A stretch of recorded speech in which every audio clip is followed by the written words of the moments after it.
She came to South Korea to save lives. She had no idea her own blood would start a war. A 21-year-old black nursing student from Chicago, broke, grieving, completely alone in a foreign country, sits down at a library table with the wrong man. He looks like a graduate student. He speaks like a scholar. But behind those calm, dark eyes is the most dangerous criminal in South Korea. And the secret she's been carrying her entire life, the secret her dying mother never told her, is about to detonate everything. Like and comment your city below so I can see how far this story has traveled. Now let's begin. The rain came down like it had a grudge against the city. Busan in November was not the postcard version the university admissions brochure had shown Imani Brooks back in April. No golden coastline, no shimmering harbor at sunset, no smiling students in warm afternoon light. What the brochure had not shown her was the gray wall of sky that descended on the city sometime in late October and refused to leave. The kind of cold that crept through your coat seams and settled into your back teeth. And the way the neon signs along Seomyeon Boulevard bled their colors into the wet pavement until everything looked like a painting that someone had ruined. Imani stood at the edge of the university's north entrance and looked at the rain and understood, in a way she had not fully understood before, that she was profoundly alone. She had been in South Korea for 11 weeks. She could count on one hand the number of real conversations she had held with another human being since arriving. Real ones, not the transactional exchanges at the pharmacy counter or the strained pleasantries in the nursing simulation lab where the other students smiled at her politely and then turned back to each other and spoke rapidly in Korean about things she couldn't follow. Her Korean was functional. Her Korean was enough to order food and read a prescription label and ask for directions to the subway. It was not enough for belonging. Back home in Chicago, belonging had not been a problem she needed to solve. Her mother had been enough. Denise Brooks had been a whole world by herself. Loud, warm, relentlessly pragmatic, a woman who worked double shifts at Northwestern Memorial and still managed to have dinner on the table at 7 and still managed to sit on the edge of Imani's bed at 11 o'clock at night and listen to whatever catastrophe her daughter needed to process. Denise had not been a woman who did things halfway. Denise had been dead for 4 months and 22 days. Imani knew the count because she woke up every morning and the number was simply there, unavoidable, lodged behind her sternum like a splinter she couldn't reach. 4 months and 22 days since the phone call. 4 months and 22 days since the woman who was her entire architecture had simply stopped. She pulled her hood lower and walked into the rain toward the library. The Sungshin University main library was open until 2 in the morning on weekdays, which was one of the only things Imani had found to be genuinely grateful for since arriving. She had made the library her territory, not because she was particularly disciplined about studying, though she was, but because it was warm and it smelled like paper, and there were other human beings present, even when none of them were paying attention to her. The presence of other people, even strangers, even people who couldn't see her, was something. It was not nothing. She was on a joint academic scholarship, the Korean-American Medical Exchange Program, full tuition, stipend, housing. Competitive enough that the dean at DePaul had called her personally to tell her she'd been selected. Her mother had cried. It was one of the last times Imani had seen her cry. Not from sadness, from the particular relief of a woman watching something she built start to fly. 6 weeks later, the diagnosis. 3 months after that, the call. Imani had considered not coming. She had stood in her mother's apartment for 2 weeks after the funeral, going through drawers and sorting clothes for donation and eating whatever neighbors brought over, and she had thought, I don't have to go anywhere. I can defer. I can stay here and grieve properly and figure out what comes next when I can breathe again.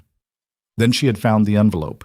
Her mother had left it in the bottom drawer of her nightstand, beneath a Bible she hadn't opened in years, and a folder of insurance documents and a photograph Imani didn't recognize. A woman she'd never seen before, dark-haired, serious, standing outside a building that looked Asian, some kind of administrative office. The photo old enough that the colors had faded to the soft palette of the early 2000s.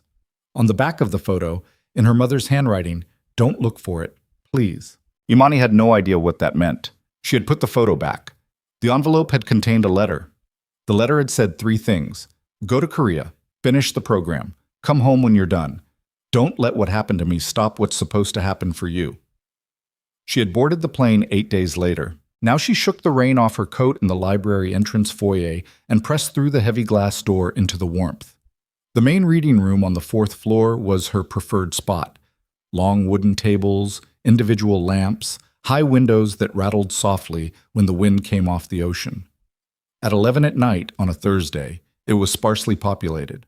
A cluster of undergraduates near the south wall. An older man she recognized as a faculty member, asleep over a stack of journals.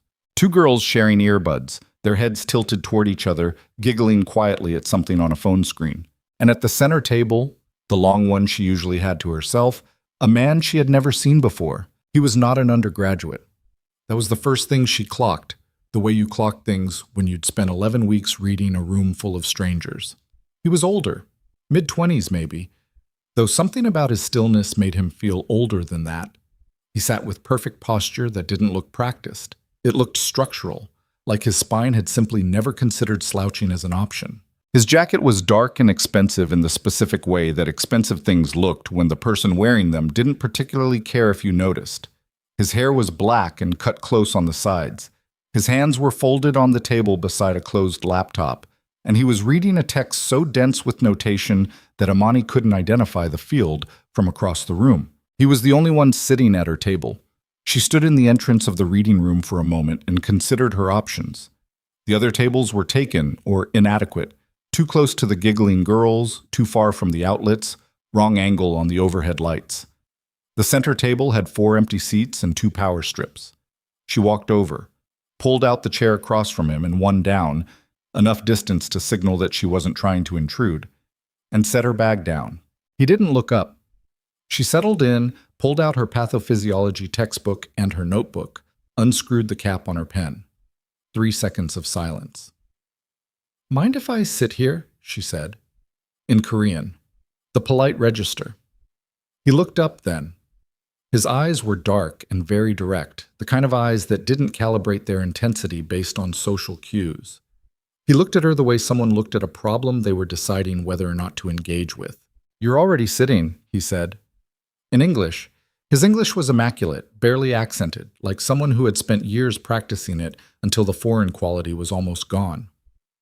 "I know," she said. "I'm asking anyway." Something moved across his face. Not quite amusement, the shadow of it maybe. "Sit," he said, and looked back at his book. She sat. She opened her textbook. She did not look at him again for 45 minutes.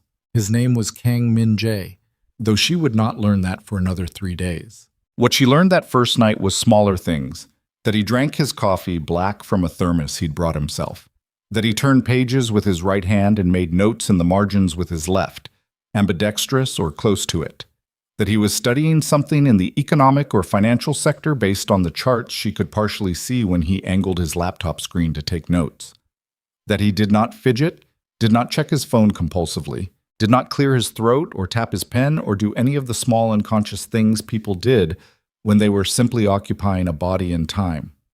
He was extraordinarily, almost unnervingly still. She thought graduate student. Serious one, business or finance, probably. Rich family, definitely. That jacket wasn't on any graduate student stipend, reserved in the way that Korean men of a certain background sometimes were in mixed company settings. She thought nothing else about him that night. She packed up at midnight, shouldered her bag, and walked out into the rain. She did not say goodbye. He did not look up. She came back the next night. He was already there. Same table, same seat, same posture, same thermos, same dense, incomprehensible text. She sat down in the same chair she'd used the night before without asking permission this time. He didn't acknowledge her arrival. She didn't expect him to. She opened her notebook. They sat in silence for 2 hours. At one point, she needed to reach across the table for the electric outlet on the far side, and she stretched further than she meant to and knocked her pen off the table. It rolled. He caught it without looking up. Just a hand dropping down below the table edge, a reflex, and then the pen was on the table in front of her. She stared at it. "Thank you," she said. He said. She went back to her notes. The third night, he spoke first. "You're not Korean," he said. Not a question. Not unkind either. Just a statement of the obvious delivered without ceremony. "No," she said. "American?" Chicago. He nodded, like that confirmed something. Nursing program, he said. She looked up. How do you know that?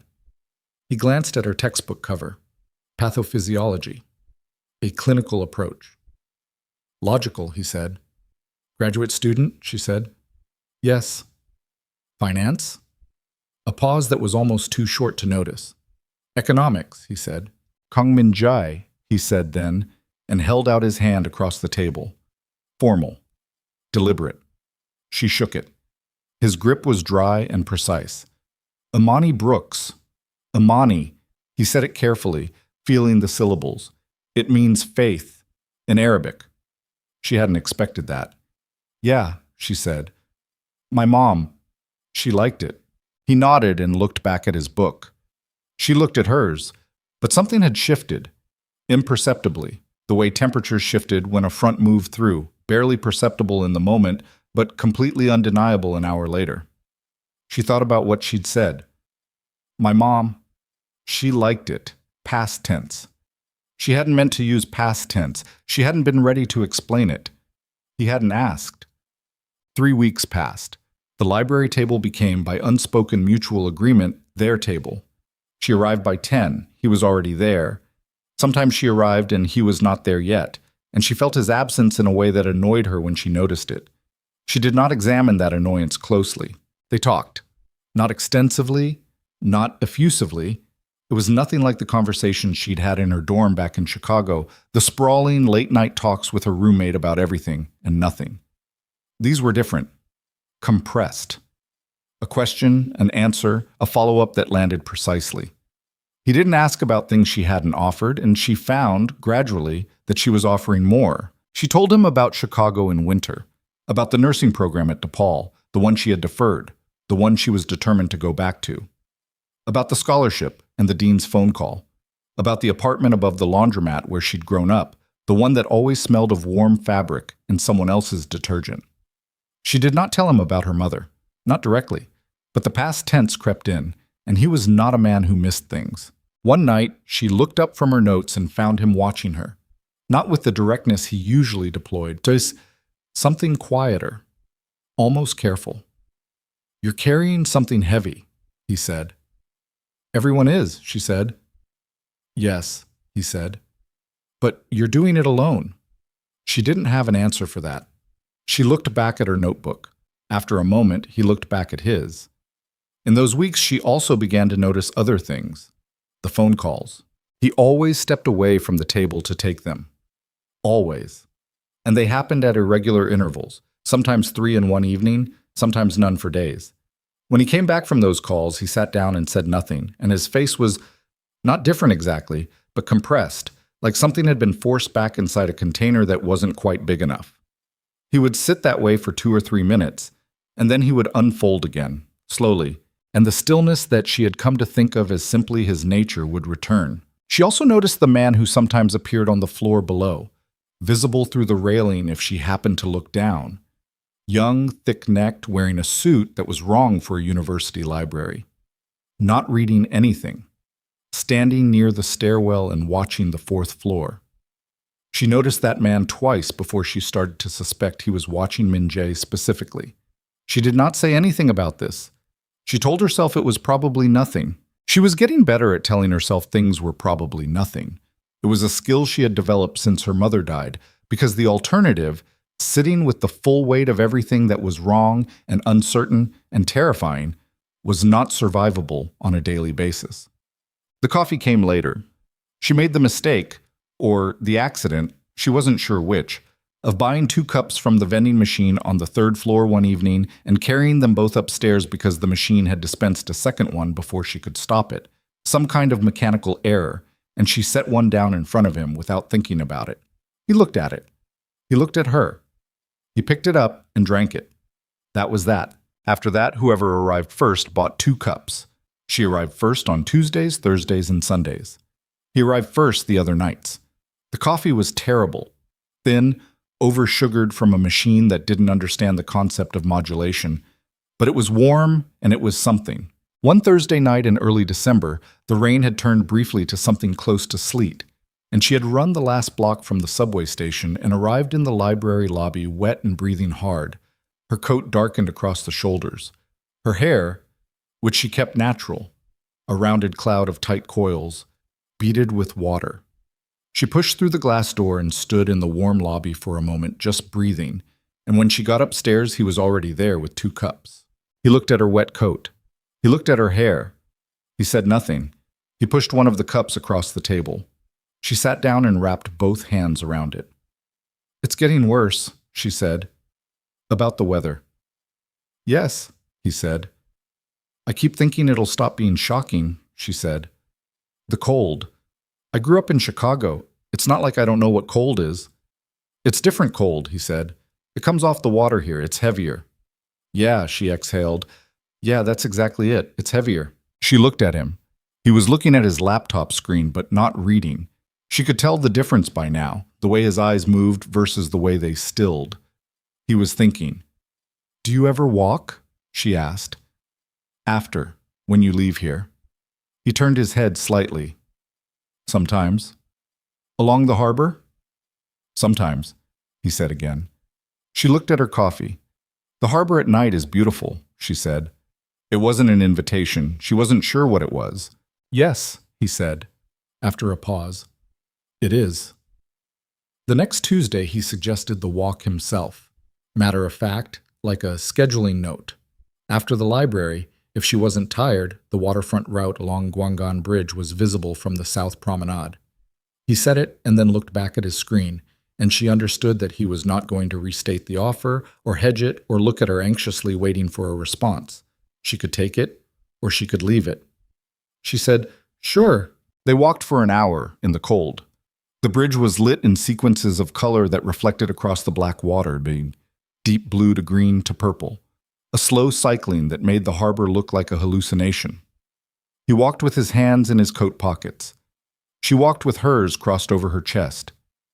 They talked about small things, a paper he was writing, a difficult faculty member she'd had in simulation lab, the particular quality of street food from the pojang matcha carts near the university gate. At one point, they passed a grandmother selling roasted chestnuts from a cart near the waterfront railing, and Amani bought a paper cone of them and held it out to him, and he looked at it for a moment before taking a small handful, and she ate the rest walking, and the heat from the paper cone worked up through her palms.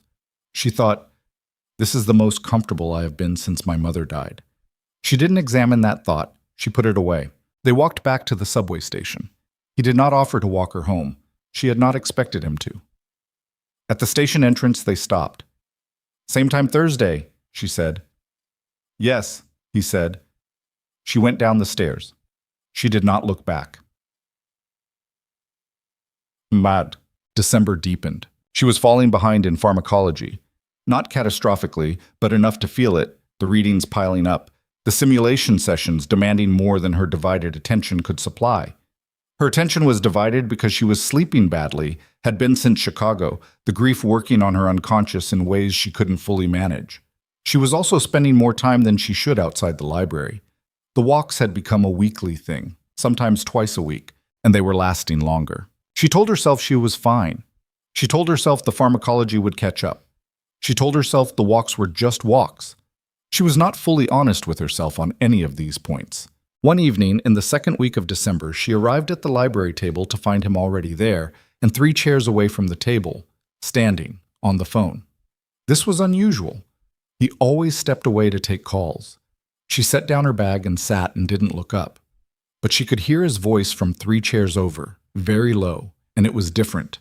Not the calm, measured tone he used when he spoke to her. Tighter, pressurized, as if the words were being controlled very deliberately. The way you controlled your voice when the alternative was something you couldn't afford. He was speaking Korean, fast and technical, full of terminology she didn't know. She caught maybe a third of it. She heard shipment and corridor and a word she didn't recognize, but that seemed to function as a proper noun, a place name maybe, or an organization.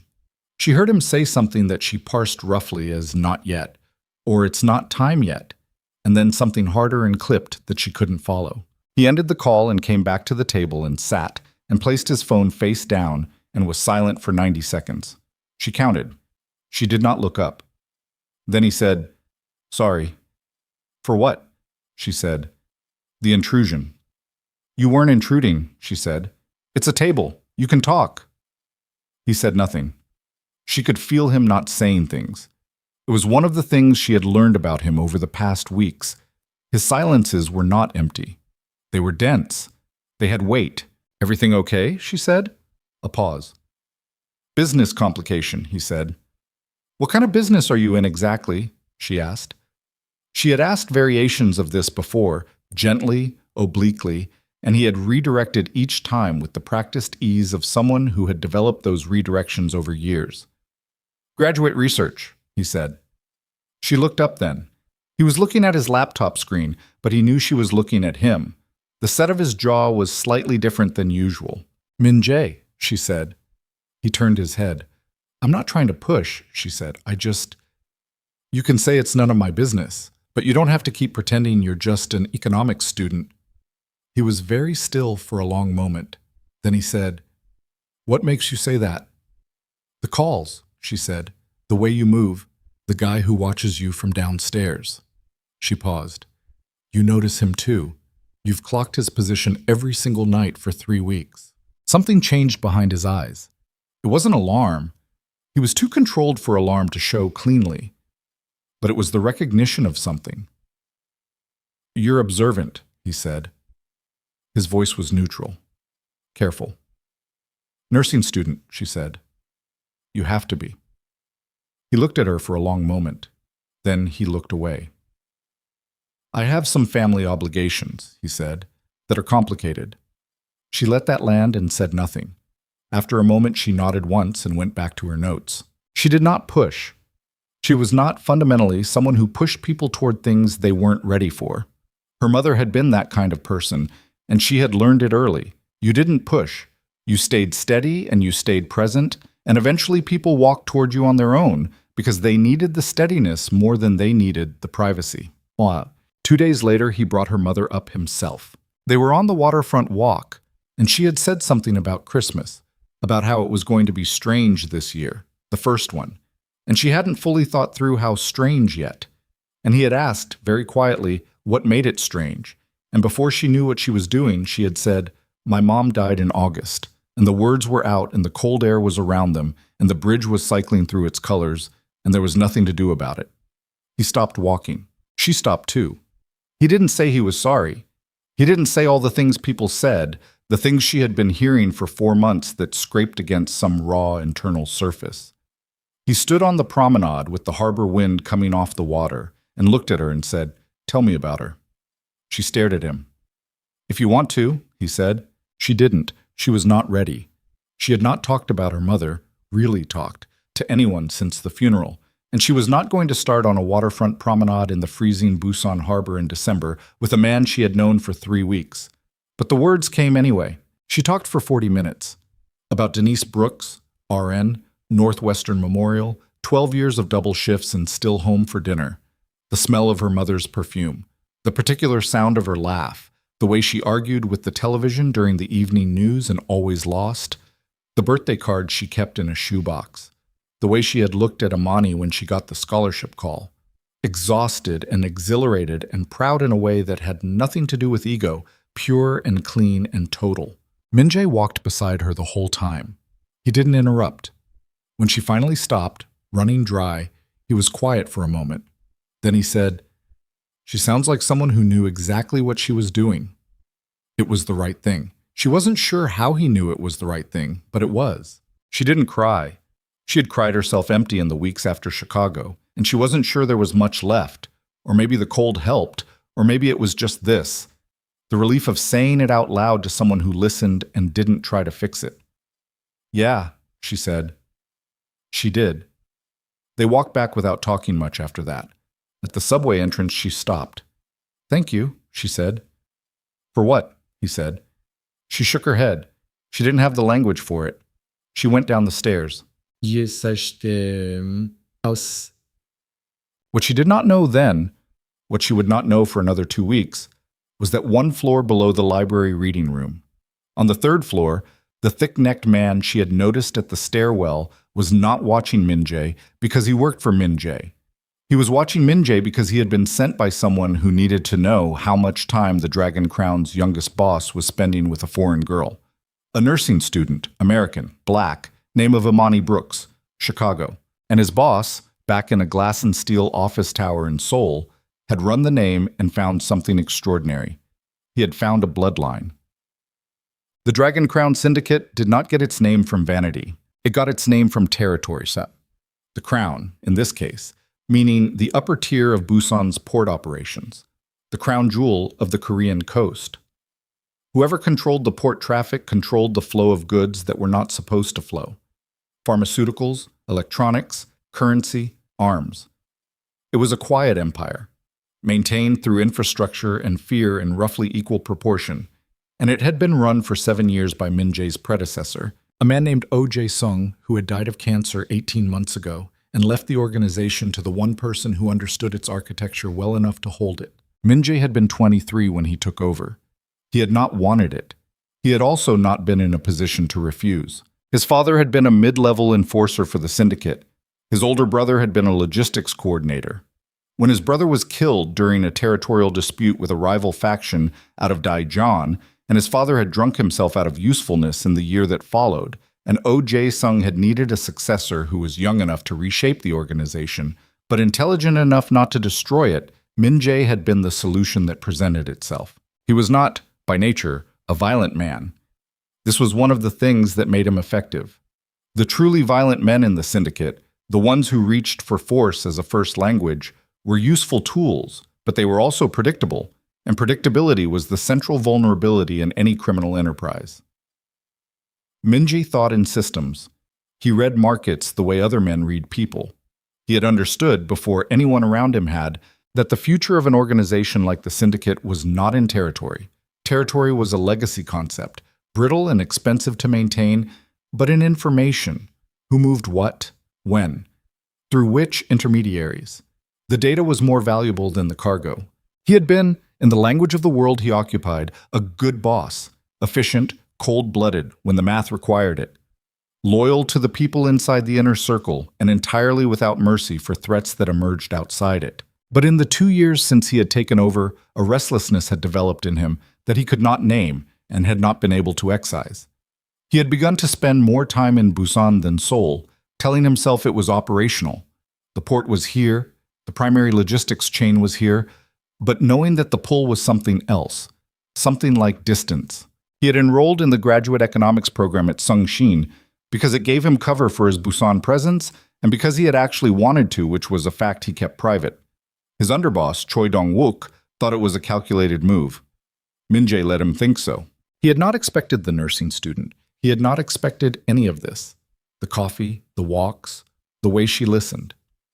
He was not a man with many people in his life who actually listened to him. He had subordinates, and he had Choi, and he had the outer ring of associates who would do whatever he required. He had no one who looked at him and said, "You don't have to keep pretending," and then simply waited, without pressure, without agenda, until he decided what to do with that. It made him careful. It made him cautious in a way that had nothing to do with operational security.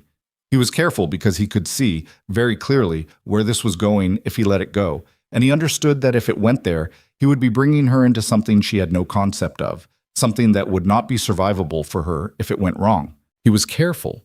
He was also, despite himself, looking forward to Tuesdays and Thursdays in a way he had not looked forward to anything in years.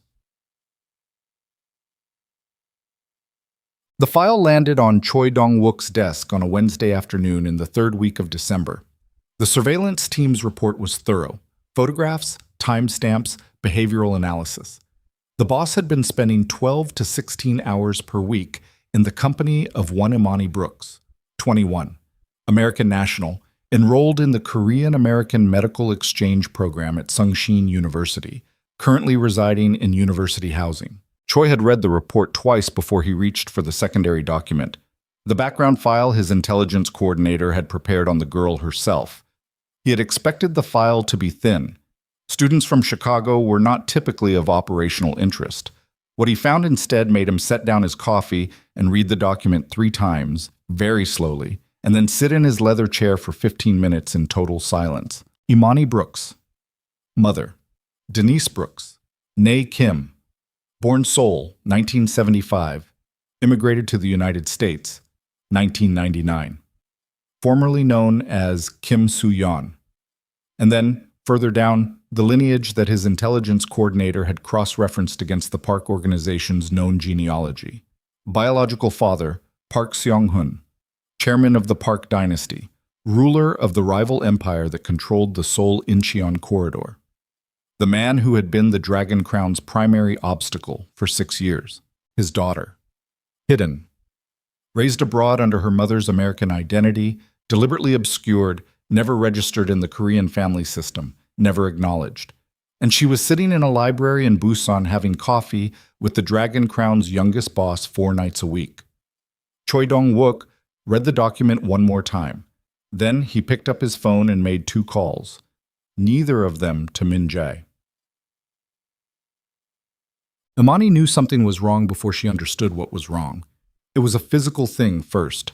She woke up the Friday before Christmas with a feeling of wrongness that she couldn't locate. A low-grade hum of unease that she told herself was holiday dread. The first Christmas without her mother pressing down on her before she was fully conscious. She pushed through it. She went to the simulation lab. She ate lunch alone at the campus cafeteria.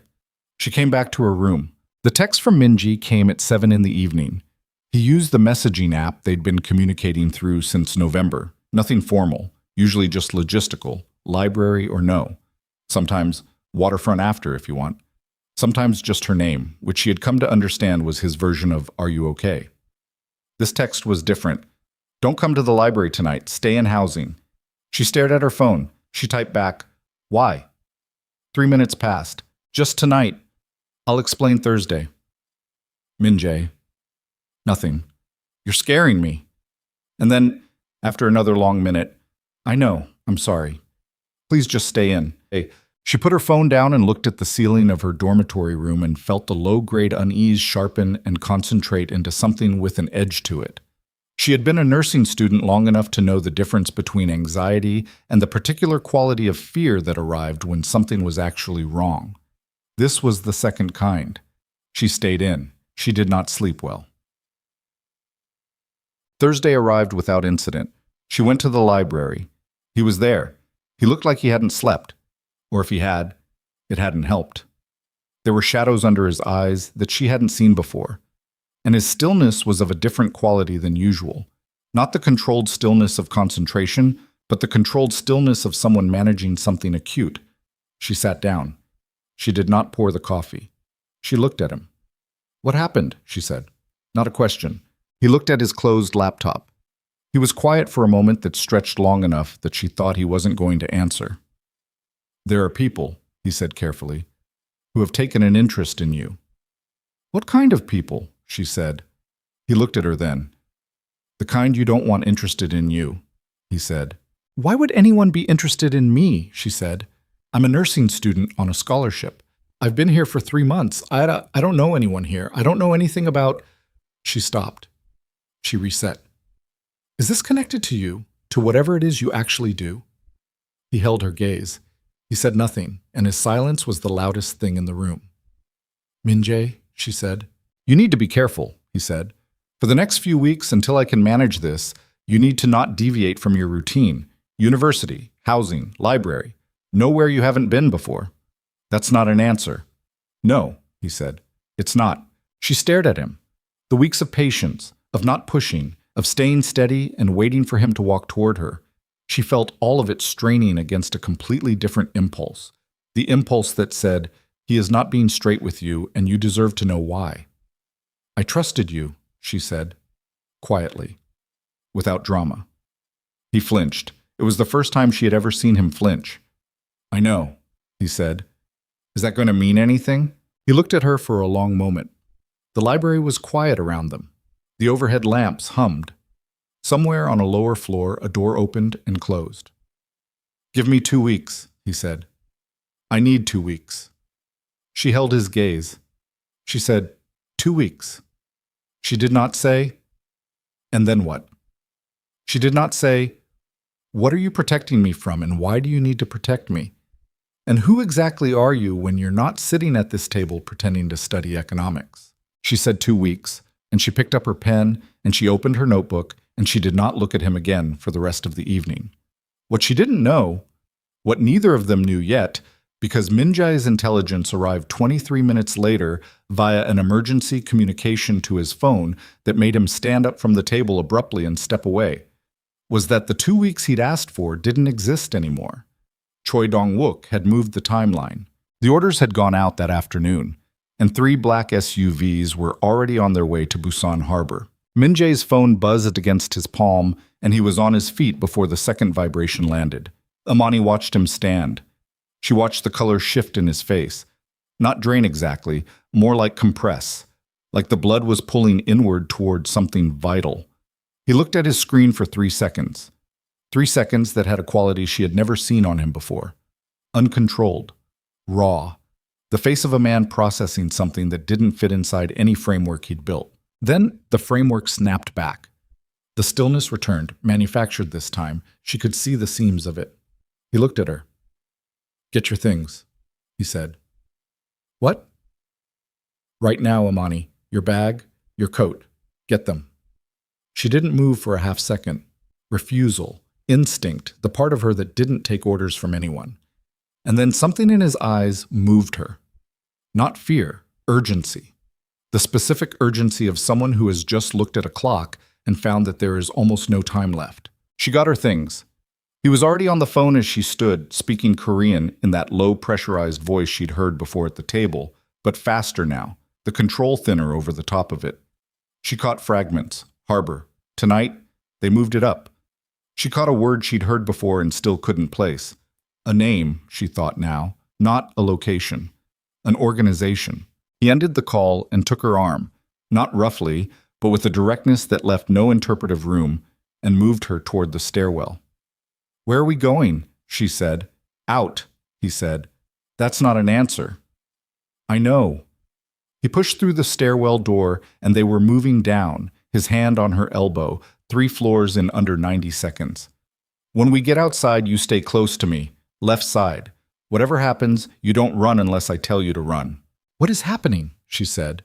Her voice came out steadier than she expected.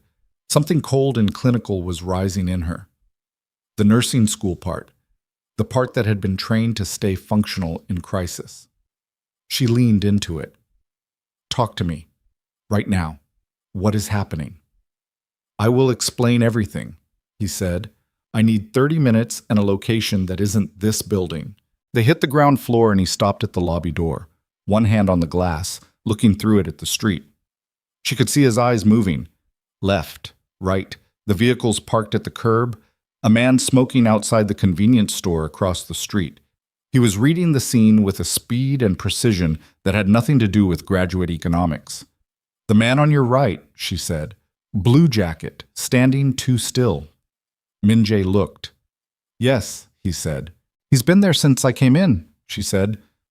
"I noticed him on my way up." He turned and looked at her sideways. There was something in that look. Not surprise exactly, more like a recalibration. Like he was adjusting an estimate. "Side exit," he said. "Parking level." They went through the service corridor. The car was a dark gray sedan, nothing conspicuous, parked on the lowest level of the university's underground lot. He unlocked it without using the fob, physical key, deliberate. And she got in the passenger side, and he was in and moving before she had her seatbelt on. "Who are you?" she said. Not accusatory. She was past accusatory. She was at the other thing, the place past anger where you just needed the truth because the alternatives were worse. He drove up the ramp and turned right, away from the main street, into a side route that ran behind the administrative buildings. He checked the mirrors. He checked them again. "My name is Kang Min Jae," he said. That part was true. And the rest? The rest, he exhaled. "I run an organization, criminal organization, based in Busan, operations across the southern coast." She absorbed that. The nursing school part of her was taking inventory, breathing, normal. Hands steady. Heart rate elevated, but not unmanageable. "What kind of organization?" she said. "Port operations, logistics. The things that move through ports that aren't supposed to move." He said it flat, without apology or performance. I've run it for 2 years. Before me, a man named O. Before him, others. You're a crime boss, she said. Yes. She looked at the road ahead. The city was dark and wet, the streetlights blurring in the rain. And me, she said. Why does any of this touch me? He was quiet for a moment. She could hear him deciding something, not whether to tell her, she thought. He'd already decided that. He was deciding how. My underboss, he said, man named Choi Dong-wook. He runs day-to-day operations, enforcement, the things I don't personally manage. He turned onto a coastal road heading south, away from the main harbor. 3 weeks ago, Choi had you surveilled, had a background file prepared on you. Why? Because of me, he said, and she heard something tighten in his voice that was the closest thing to guilt she'd ever heard from him. Because he noticed I was spending time with you, and he wanted to know who you were. Standard security procedure for anyone in proximity to leadership. Okay, she said. And what did his file say? Min-jae's hands adjusted on the wheel. The rain picked up, drumming on the roof. Your mother, he said, her name, her real name before she immigrated. Imani turned her head slowly. What about my mother's name? Kim Soo-yeon, he said. That was her name. Before she became Denise Brooks, before Chicago, before you. Imani's mouth opened. Nothing came out. She stared at him and felt something she couldn't name tilting in the base of her stomach. Vertigo, but not physical. Something deeper. My mother's name was Denise. She was American. She was born in Seoul, Min-jae said. She immigrated to the United States in 1999. She changed her name. She built a life that had no paper trail back to who she had been. Why? Imani said. Her voice had gone flat, which meant the clinical part was working overtime, pressing down on something that needed pressing down on. He looked at her once, quickly, then back at the road. Because of who your father is, he said. The rain, the headlights in the wet pavement, the sound of her own breathing. My father is dead, she said. My mother told me he died before I was born.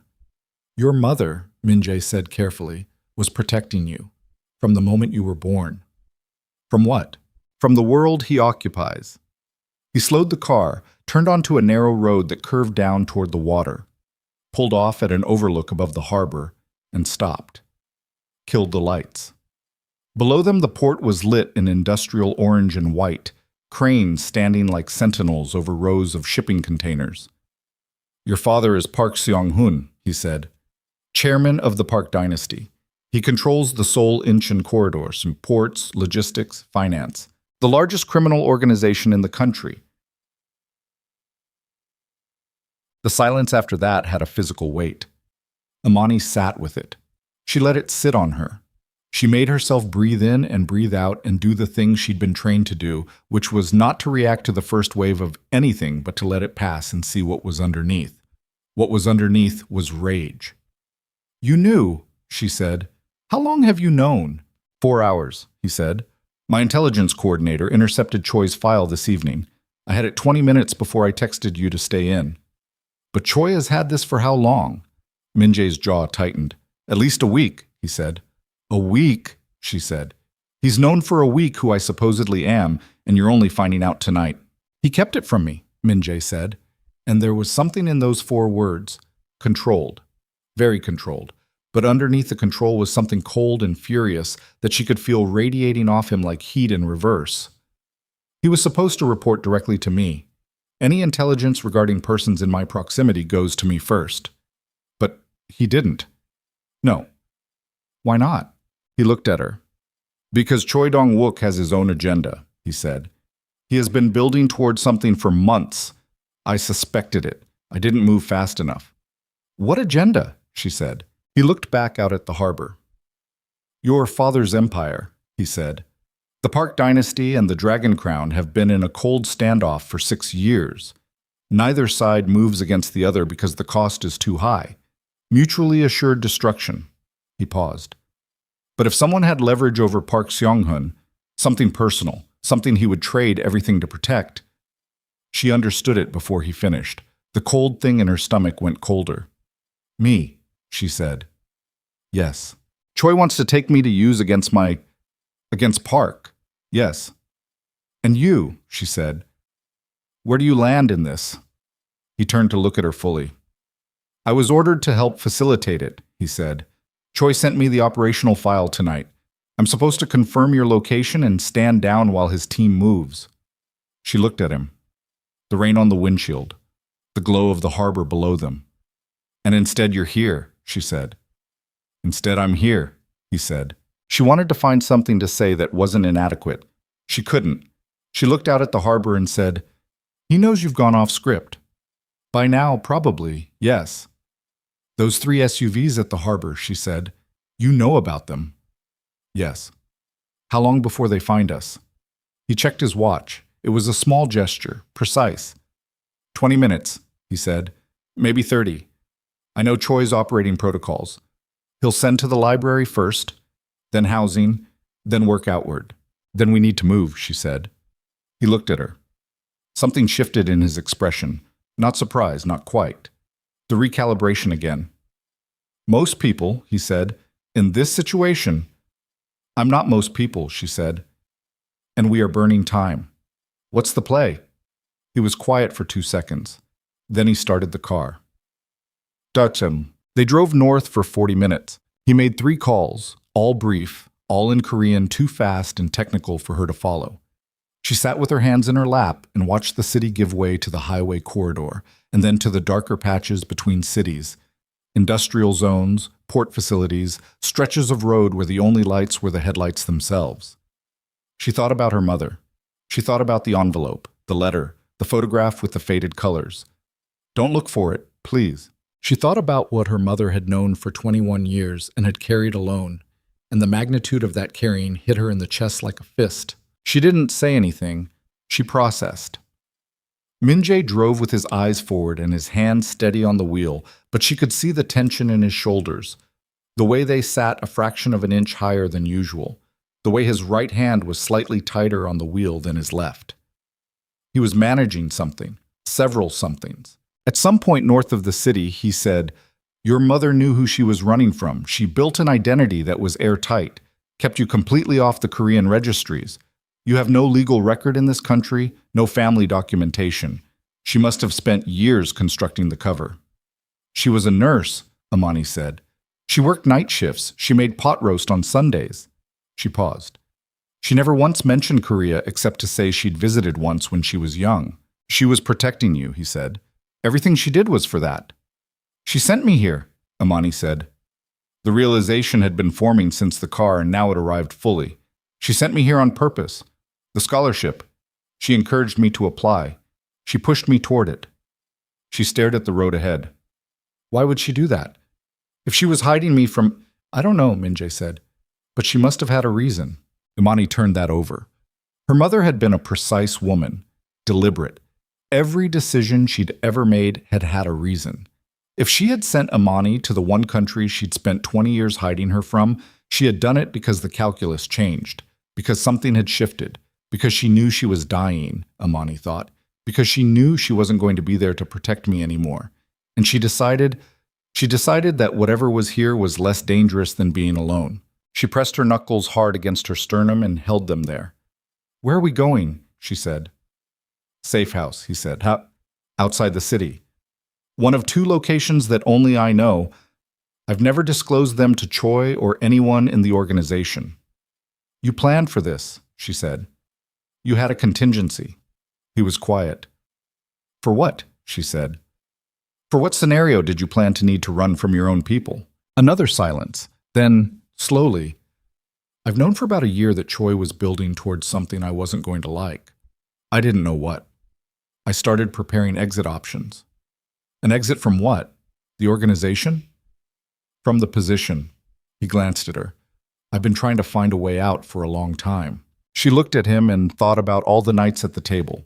The phone calls, the compressed silences, the weight she had sensed in him but had attributed to pressure, not to the specific pressure of a man trying to figure out how to walk away from something that didn't let people walk away. She thought about the walks on the waterfront, the way he looked at the harbor with something that wasn't admiration and wasn't contempt, but was somewhere between The look of a man who knew an empire when he saw one and was tired of it. You were going to leave, she said. I was working on it, he said, quietly. These things take time. And now, he said, Choi has accelerated every timeline that existed.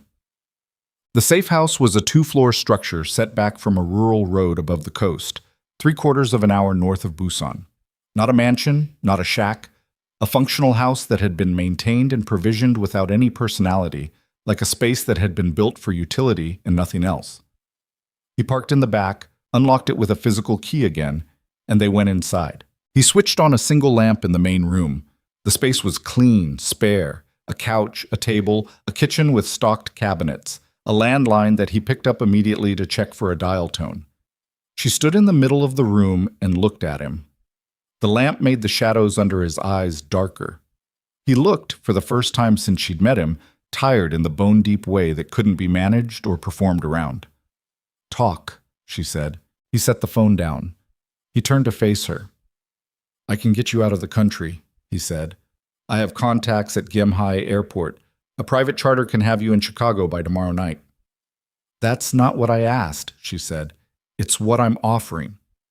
I don't want to leave, she said. I want to understand what's happening. Imani, don't. Her voice had an edge she hadn't planned. Don't do that. Don't manage me. I have spent 11 weeks being careful and patient and not pushing when you weren't ready, and that was my choice, and I'm not sorry for it. But this is different. This is my life. This is my mother's life. Whatever she hid from me and whatever she decided I needed to find, I have the right to know it, all of it. He looked at her. He didn't manage his expression back to neutral this time. He let it stay where it was, and what it was complicated, something like guilt, something like respect, something like fear. Not for himself, she thought, for her. If you go back out there, he said, there's no clean way through this. Choi's network covers most of the southern coast. Your father's people will become aware of the situation within hours, if they aren't already. And the Dragon Crown's enforcer units, I understand the risks, she said. I don't think you do, he said. Not fully. Not yet. Then help me understand them, she said. Instead of trying to put me on a plane. He was quiet for a long moment. Then he said, Your father has been looking for you. She blinked. Not aggressively. He's been careful. He didn't want to expose the search in case someone used it against him. But my intelligence team picked up secondary inquiries over the last 3 years, quiet, through intermediaries. He's been looking. He paused. I didn't know who they were looking for until tonight.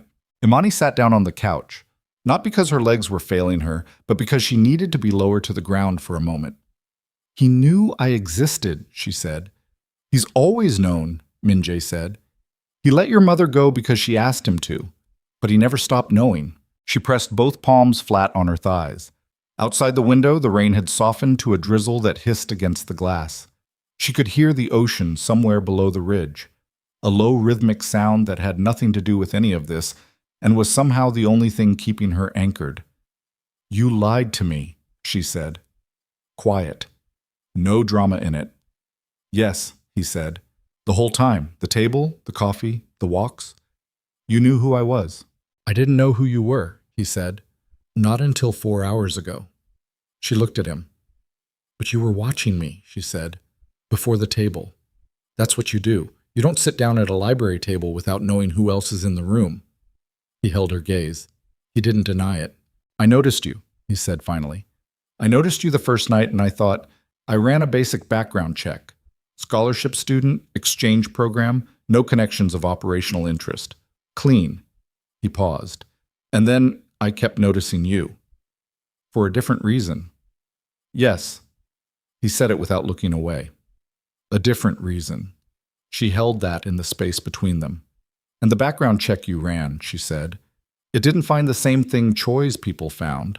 My team isn't as thorough as Choi's intelligence coordinator, he said, and there was a bitterness in it that was specific. The bitterness of a man realizing how far his second-in-command had extended his reach without his knowledge. Choi has been cultivating sources inside the immigration ministry for 2 years. Resources I didn't know about. He could access records that my team couldn't. Which means he's been building toward betrayal for a long time, she said. Yes, She looked at the lamp, the single pool of yellow light in the bare room. She thought about her mother's handwriting on the back of the photograph. Don't look for it, please. She thought about the letter. Go to Korea. Her mother, who planned everything, who was precise in everything, who had spent 20 years building a wall between her daughter and this world. Her mother had told her to go, had wanted her to go. She thought, maybe she wasn't telling me to find my father.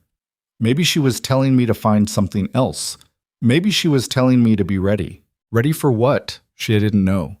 But sitting in this bare room in a safe house above the Busan coast with a mafia boss who had tried and failed to put her on a plane home, she understood one thing very clearly. The life she had been living up until tonight was already gone. It had been gone the moment she sat down at that table. Maybe it had been gone before she ever boarded the plane. She looked at Min Jae and said, I'm not going to Chicago. He said nothing. Tell me about my father, she said. Tell me what you know about Park Seong-hun. He pulled the chair from the table and sat across from her. He leaned forward with his elbows on his knees and looked at the floor between them for a moment. When he looked up, his face had the quality of a man who has stopped managing and decided to just tell the truth. He's 62, he said. He built the Park dynasty from a mid-level import operation in the late 90s. By 2005, he controlled Incheon Port. By 2010, he was the most powerful criminal figure in the country. He paused. He's not a violent man by preference. He uses violence as a last resort, which is what makes him dangerous. The men who only use violence as a last resort are the ones who have every other tool already mastered. He paused again. He has 3 legitimate businesses: shipping, real estate, a pharmaceutical distribution network. He has 2 known sons, both working inside the dynasty. He has... Min Jae stopped. He has a daughter he doesn't know he's about to meet, Imani said. Yes. She pressed her hands flat on her knees. Outside, something moved in the dark beyond the window. A branch in the wind, nothing more. And both of them looked at it simultaneously. And then Min Jae's phone lit up. He grabbed it, looked at the screen. His face went to stone. What? She said. He turned the phone to show her. A photograph. Low resolution, shot from a distance, but clear enough. The university library. The 4th floor. Their table. From an angle that meant the camera had been positioned on the floor above, looking down. And sitting at the table, the 2 of them, from 6 nights ago, she estimated, based on her coat, heads angled toward each other over coffee cups. Beneath the photo, a text message from a number she didn't recognize. 3 lines. She's not worth it, Min Jae. Return her to us by dawn. If you don't, we'll go through you to get to her, and then we'll send what we know to Park Seong-hun ourselves and let him watch what we do to his daughter on camera. Imani read it twice. Min Jae's thumb was pressed against the side of the phone, hard enough that the knuckle had gone pale. How many men does Choi have? She said. Steady. The clinical part fully deployed now, which was the only part of her that could function in this particular moment. 40, Min Jae said. 60 maybe if he's called in regional units. And you? Here. Tonight? He looked up. 2 contacts I can reach inside the hour. 2 more by morning. That's not enough, she said. No, he said. She stood up. She walked to the window and looked out at the dark ridge and the black strip of ocean beyond it. She thought about 60 men against 2 contacts and a man who was trying to leave an empire he'd never asked for, and she thought about her father somewhere north of here in a fortified estate who had been quietly looking for her for 3 years and didn't know she was standing in his country with a target on her. She turned around. Then we need my father, she said. Min Jae looked at her.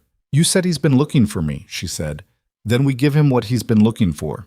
We find a way to contact Park Seong-hun tonight, and we tell him that Choi Dong-wook has his daughter and plans to put her on camera. She held Min Jae's gaze. And then we let the Park dynasty respond to that. The silence in the room had a different quality now. Not the silence of uncertainty. The silence of 2 people standing on the edge of something and looking down and understanding that stepping off is not optional anymore. Min Jae looked at her for a long moment. Something moved across his face that she hadn't seen there before. Something that might have been, in a different life, under different circumstances. Something moved across his face that she hadn't seen there before. something that might have been, in a different life, under different circumstances, the beginning of admiration. And then it closed back down, and he was already reaching for the second phone he'd pulled from the inside pocket of his jacket, the one she hadn't known existed until this moment. "There's a man," he said, Han Byung-soo. "He's been a go-between for the Park dynasty and neutral parties for 15 years. If anyone can get a message to Park Seong-hun tonight, it's him." "You trust him?" "I trust that he values his neutrality more than any single alliance," Min-jae said, "which means he won't burn us to Choi. It also means he'll charge us for the contact." "What's the price?" "Favors," he said. "The currency out here is always favors." He was already dialing. "Stay back from the window." She moved back. She stood in the center of the room and listened to him speak and watched his face and thought about her mother on a plane in 1999, leaving everything she knew, carrying a secret that would take 22 years to detonate. The call lasted 4 minutes. When he ended it, he said, "Han will pass the message. He says Park has a listening post in Busan. He'll have eyes on our location within the hour if he's interested." "If," she said. "He'll be interested," Min-jae said. But the word landed with a weight to it that she noticed, something underneath it that wasn't quite certainty.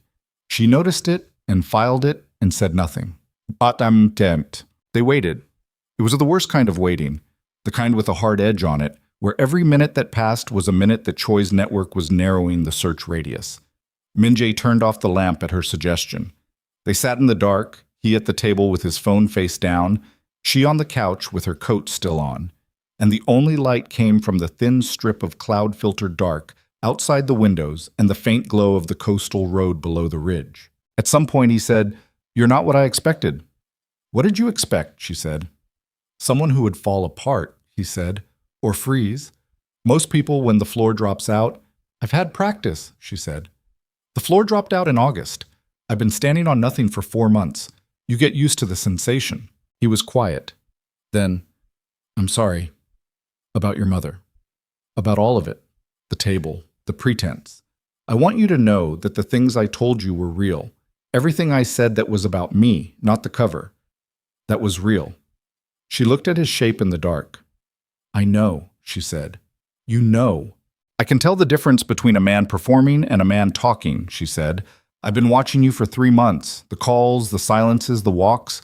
When you talked about wanting something different, that wasn't performed." He said nothing for a long moment. "No," he said finally. "It wasn't." The phone on the table lit up. He grabbed it, read the screen. His body changed, not dramatically, just the subtle reconfiguration of a man who has received news and is deciding what it means before he shows it to anyone. "Han?" she said. "No," he said. "My intelligence coordinator in Busan. One of the two I can still trust." He read it again. "Choi's units are at the university housing complex. They're going room to room. They won't find me there." "No, but they'll find your things, your passport." He set the phone down. "He's escalating faster than I expected." "Because he's afraid," she said. Min-jae looked at her. "If he was confident, he'd take his time," she said. "The speed means he's worried about something, about you, about what you'll do." She paused. "He knows you came off script. He doesn't know what that means yet." Min-jae was quiet for a moment. "You think clearly under pressure," he said. "Nursing school," she said again. "High-stakes simulation, twice a week for 2 years. You either learn to think or you freeze, and freezing gets people killed." A pause in the dark room. The ocean below the ridge. Somewhere far off, on the coastal road, a single pair of headlights moved and were gone. Then the second phone, the one he'd used to call Han, lit up with an incoming call. He looked at the screen. She watched his face. He answered it, put it on speaker, set it on the table between them. A voice came through, male, low, carrying the particular quality of a man who had not needed to raise his voice in a very long time. "Min-jae si," the voice said. "I understand you have something that belongs to me." Amani's hands pressed flat against her thighs. Min-jae said, "Chairman Park, Han tells me," the voice said, "that my daughter is sitting in a room with you. He tells me Choi Dong-wook intends to use her as a weapon." A pause. "He tells me you chose not to let that happen." "Yes," Min-jae said. Why? The voice said. Simple, without inflection. The question of a man who had spent decades reading people's reasons and finding them almost universally inadequate. Min-jae looked at Amani across the table. She held his gaze. Because it was wrong, he said, and because she deserved better than being a tool in someone else's war. The silence on the line lasted 5 seconds. 10. Then, put her on. Min-jae slid the phone toward her. Imani looked at it. She thought about all the things she could say, all the ways this conversation could begin. The anger, the confusion, the sheer mountainous weight of 21 years of not knowing. She thought about her mother's voice, her mother's hands, her mother's deliberate and total silence on this subject for her entire life. She picked up the phone. Hello, she said. Another silence. When he spoke again, the quality had changed. Barely, almost imperceptibly. But it had changed. Something had come into it. You sound like her, he said. Amani's throat closed. She swallowed against it. I need you to send people, she said. Choi Dong-wook has 60 men moving in this area. We need extraction. A pause. You're not going to ask me anything? Not right now, she said. Right now I need to not be captured by your enemy. We can talk about everything else after. Another silence. Then something that might, under different sonic circumstances, have been a short exhale of something close to recognition. Coordinates, he said. Min-jae leaned forward and read them off the phone's GPS. 40 minutes, Park said, and the line went dead. That's it. 31 minutes later, the headlights came. Not from the coastal road below, from the ridge road above, which meant they had come from the north, which meant Park Seong-hun had people already staged in Busan that neither Min-jae nor Choi had known about. Min-jae saw the lights first and was at the window, and then stepped back, his hand going inside his jacket. It's them, Amani said. She didn't know how she knew. She knew. 2 black vehicles pulled into the rear yard.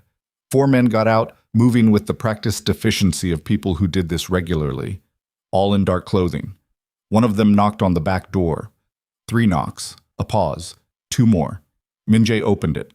The man at the door was in his 50s, silver-haired, with a face that had been broken at least once, and had reset slightly off-center. He looked at Min-jae with the flat professional assessment of someone who had been told to work with a man he didn't know yet. Then he looked at Amani, and something different moved across his face. Involuntary, quick, immediately suppressed, but she caught it. Recognition. Not of her, but of something in her. Captain Yoon, Min-jae said. An acknowledgement. The chairman's vehicle is waiting at the Gijang interchange, Yoon said. We move in 3 minutes. My bag, Amani said. She picked it up from the floor beside the couch. Her library bag, still carrying her pathophysiology textbook, her notebook, her pen. The mundane artifacts of the life that had existed 6 hours ago. She didn't leave them behind. She shouldered the bag and looked at Min-jae. He looked back at her. In the flat utilitarian light from the open door, his face was exhausted and determined, and something else she didn't name. He nodded once. They went out into the cold. The drive north was 45 minutes on roads that moved inland and then elevated, climbing away from the coast into the mountains above Seoul's southern reach. The 2 vehicles moved fast without being reckless. Yoon sat in front beside the driver. Amani and Min-jae sat in the back, not touching, not talking, the silence between them carrying everything that couldn't be said in a moving vehicle surrounded by men who worked for a man.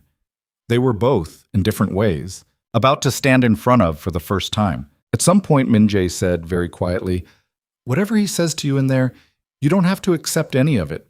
You have the right to walk away from all of it." She looked at him. "Do I?" "Yes," he said. Like he meant it. Like he needed her to believe it. She looked back out the window at the dark mountain road. "I'll keep that in mind," she said. The estate was not what she had imagined, which told her something about her imagination's failure to scale properly to the world she'd stepped into. It was not a compound in the cinematic sense. No watchtowers, no visible weapons emplacements. What it was a fortified luxury property built into the mountainside. Stone walls that looked aesthetic and were structural. A gatehouse staffed by men who looked like security contractors and were something more than that. Grounds that were dark and landscaped and almost certainly monitored at every point. The house itself was large and low and modern, all dark glass and pale stone, lights burning in 3 rooms on the upper floor. They pulled through the gate and around to a covered entrance. Yoon got out and opened her door. She stepped out onto the stone drive and the cold hit her, sharper up here than at the coast, thinner air against her face. She looked up at the house. She thought, my mother stood somewhere like this. She stood somewhere in this world and looked at it and decided it was not survivable for a daughter. She decided that Chicago and a borrowed name and double shifts at a hospital and Sunday pot roast were survivable. And she was right. She was right for 21 years. Amani straightened her coat and walked to the door. Park Seong-hoon was smaller than she'd expected. She had built some unconscious image of him from the fragments Min-jae had offered. 62, powerful, not prone to violence as a first language. She had expected something imposing in the physical sense. What she found instead was a compact man in a gray suit with silver at his temples and her mother's exact bone structure in his jaw. An observation that hit her like a physical impact and which she absorbed without showing. He was standing at the far end of a room that was all books and dark wood and windows looking out at the mountain dark. 2 men stood against the wall behind him. His hands were clasped in front of him. He looked at her the way she imagined a man looked at something he had waited a very long time for and was not sure he deserved. She stopped in the center of the room. Min-jae stopped 2 steps behind her and to the left. The silence lasted long enough to become something. Then Park said, in English, clear, precise, almost unaccented, "You look like her." "People keep saying that tonight," Amani said. Something moved in his face, not a smile, adjacent to one. "Sit down," he said. "Please." She sat. He sat. His men stayed standing. Min-jae stayed standing. The room had the quality of a space where significant things had been decided, and the weight of those decisions was still in the furniture. "Your mother," Park said. "She told me when she left that she would not contact me, that she would not allow me to contact her, that she was going to build a life for the child in a place where the child would never know this world." He paused. I agreed. "Why?" Imani said. "Because she was right," he said, flat, without self-pity. "This world is not survivable for people who aren't built for it. She wasn't built for it. She was a good woman who ended up in proximity to something that would have destroyed her." He looked at Imani. "I let her go because I loved her enough to know I was the danger." Imani held his gaze. "You've been looking for me," she said. "For 3 years," he said, "when my intelligence indicated she might be ill. I needed to know you existed in the world in a form I could account for." He paused. "Not to pull you in, just to know." "And now someone has pulled me in anyway," she said. "Yes." His jaw tightened fractionally. "Choi Dong-wook made a choice tonight that has consequences." "We can talk about consequences," she said, "but first I need to know something." He waited. "My mother sent me here," she said, "to Korea. She pushed me toward the scholarship. She died knowing she was sending me to the one place she'd spent my entire life keeping me away from." She leaned forward, slightly. "Why? What did she know that changed the calculation?" Park was quiet for a long moment. His eyes moved to a point slightly left of her face and then returned. "I don't know for certain," he said. "What do you know?" He exhaled. 8 months ago," he said, "there was a security breach in my organization. Someone accessed records, my personal records, family genealogy, documented lineages, the kind of records that are maintained internally for succession planning." He paused. "I believe the breach originated inside the Dragon Crown Syndicate. I believe Choi Dong-wook found your existence in those records." Imani went still. "If your mother became aware that those records had been accessed," Park continued, "she would have known that someone now knew you existed. She would have known that her protection, the anonymity, the distance, the false name, had been compromised. So she sent me here," Imani said slowly. "Not because she wanted me to find you, because she knew that if someone was going to come for me, it was better for me to be closer to you than further away." Park looked at her for a long moment. "Yes," he said quietly. "I believe that's what she calculated." Imani sat with that. Her mother, dying, had looked at the board and seen that the wall she'd built for 21 years had a crack in it and had made the only move available. Put her daughter inside the one perimeter strong enough to hold. She hadn't told Imani. She'd known Imani wouldn't have come if she'd known, so she had sent her with a letter and a direction and had trusted that the world would do the rest. She pressed her hands flat on her knees. "I need your help," she said to Park. "Not for me. For both of us. Choi Dong-wook has 60 men moving in Busan tonight. He was going to use me against you. He was going to—" She stopped, reset. "Put me on camera. Make you watch." Something happened in Park Seong-hun's face that she would not forget. It was brief, and it was total, and it was the most genuinely uncontrolled thing she had seen on an adult face in a very long time. His jaw set, and his eyes went to a place that had nothing in it that was diplomatic or measured or careful. Then it was gone, packed back down, managed. "I'm aware of what he intended," Park said. His voice was level. The levelness cost him something.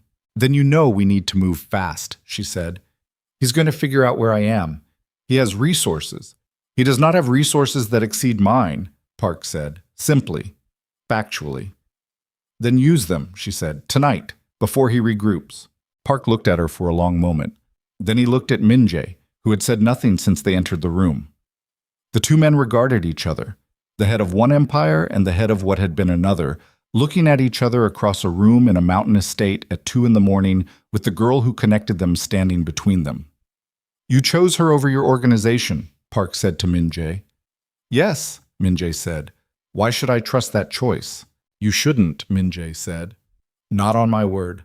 On the evidence." He paused.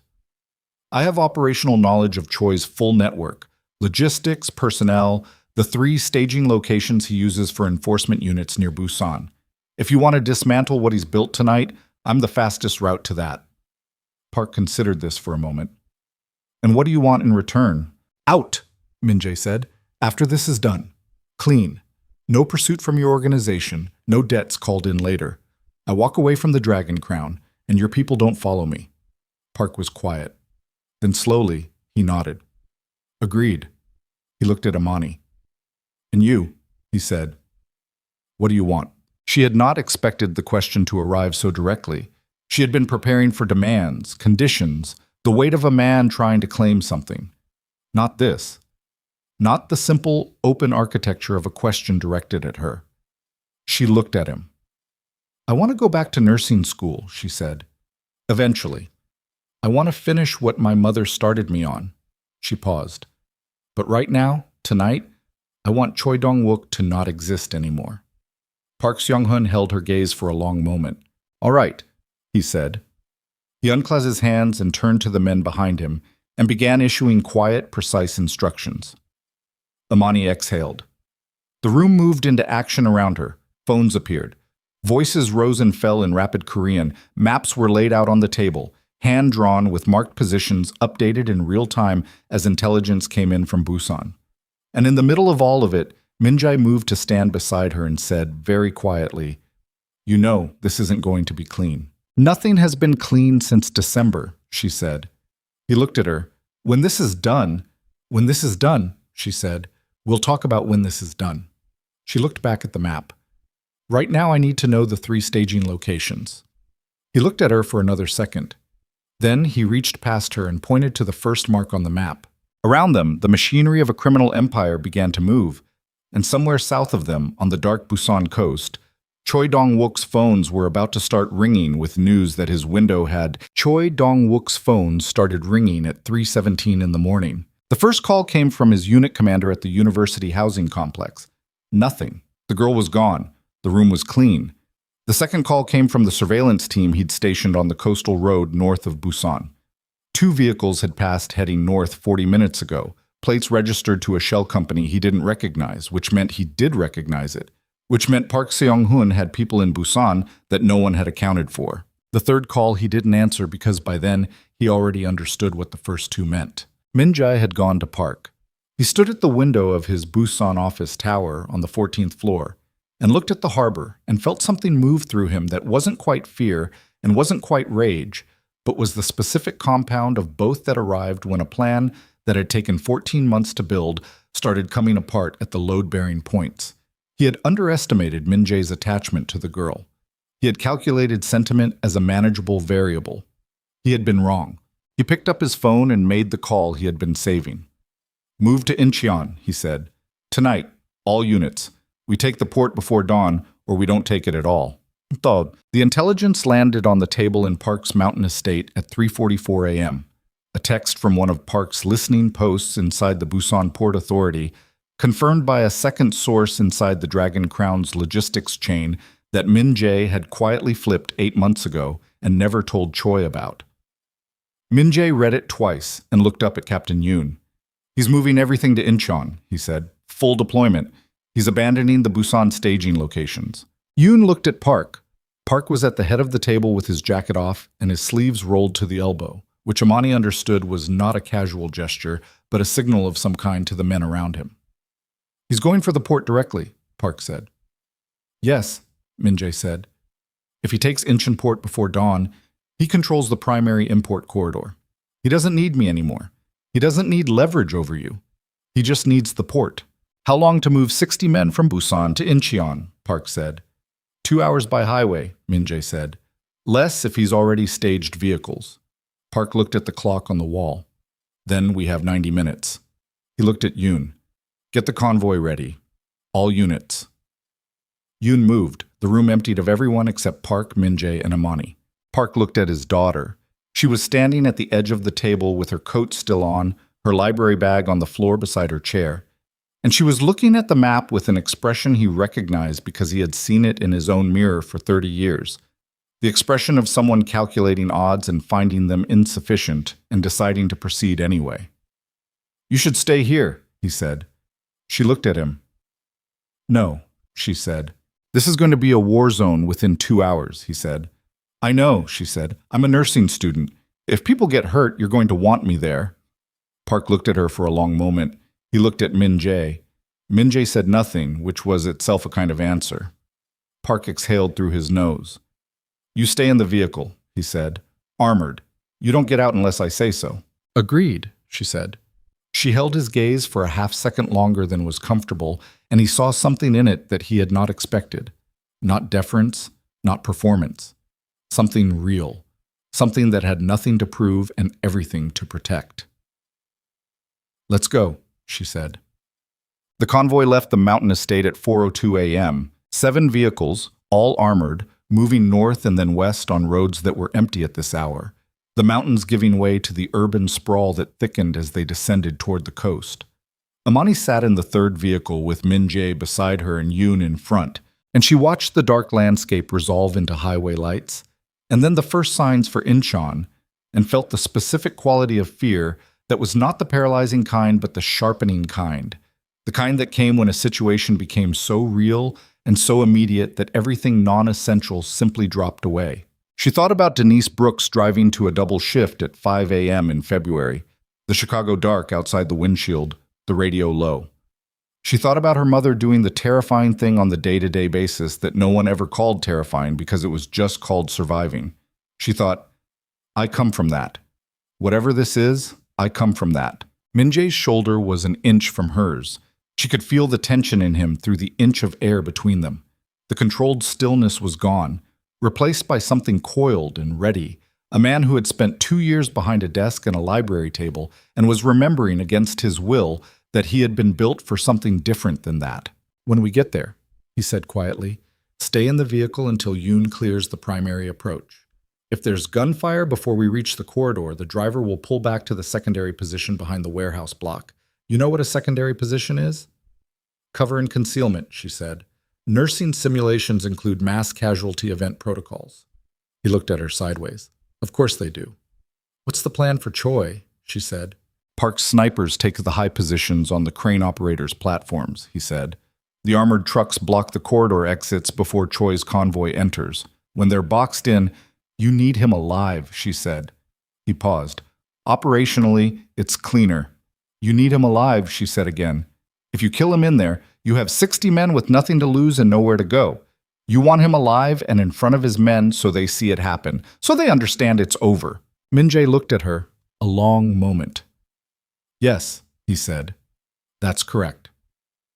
So someone has to get close enough to him to make that happen, she said. Yes. You, she said. Yes, he said. Me. She looked out the window. The first edge of the port complex was visible ahead. Vast, dark, container towers stacked against the pre-dawn sky like a giant's building blocks, the water beyond them flat and black and immense. The scale of it was disorienting. This was what it was all about.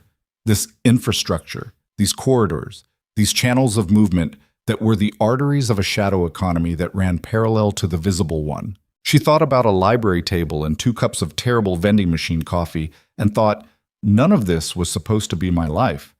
Then she thought, but here I am. They reached the outer perimeter of the Inchinport Industrial Corridor at 4:38 a.m.